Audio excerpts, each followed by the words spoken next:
Welcome to Booked It Podcast's Halloween special. Booked It.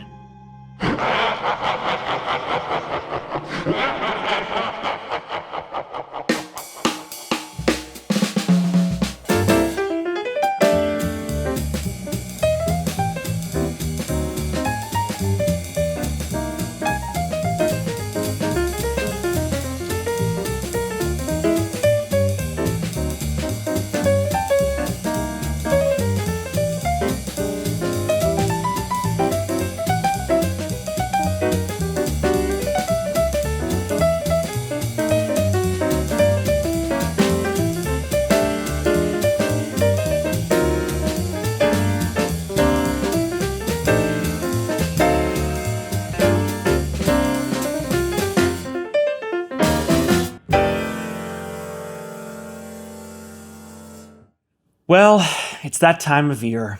Crisp fall weather, fresh apple cider, dressing up for Halloween as slutty Patsy Ramsey. But I think my favorite autumn pastime is the haunted house, one of the great staples of the Northeast. In the South, the houses are actually haunted, so no one has to create them. You don't have to pay money to be scared at a plantation. Remember when haunted houses used to be fun? The Hall of Mirrors, huddling together with your friends waiting for someone to jump out.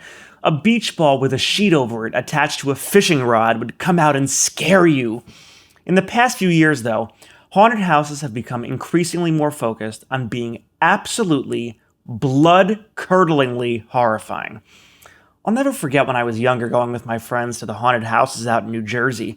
You'd go pumpkin picking, take a haunted hayride around the middle school playground, and then walk through the halls of the papier-mâché decorated Lutheran church where a local gym teacher would be dressed as Frankenstein.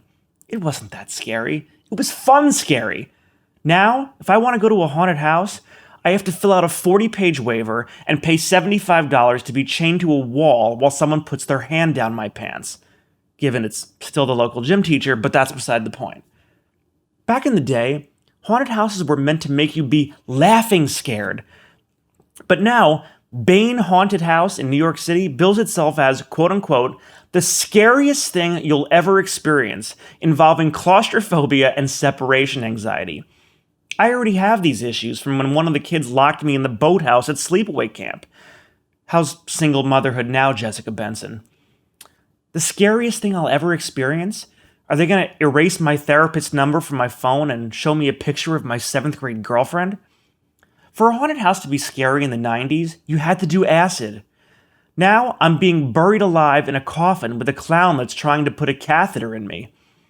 There's a haunted house in Alabama that offers $20,000 to anyone that makes it to the end. I wouldn't even go to Alabama for $20,000. It says you may have to do things like pull out your teeth or get a tattoo. I guess when you leave, they want you to look like you're from Alabama. And the fucked up thing is, they're not charging admission. This is someone's actual torture chamber. You know, though, with all the press this haunted house down there is getting, there's going to be some dead-eyed ex-Special Forces Marine that accepts the challenge and kills half of the actors in the house, and then wins the $20,000 while the city declares a state of emergency. Is this really what we need to feel? To want to be so scared in a haunted house that we'd let someone pull our fingernails out? We live in a society where kids are afraid to go to school. Democracy seems to be in peril. The way we get information is completely compromised. Over half the population reports not sleeping enough, and millennials aren't wanting to socialize or even have sex. But yet we want to be terrified at a haunted house. Isn't real life scary enough? If I really want to have my life flash before my eyes, it only costs $3 to ride the 2 train to Flatbush. Even scary movies today are beyond scary.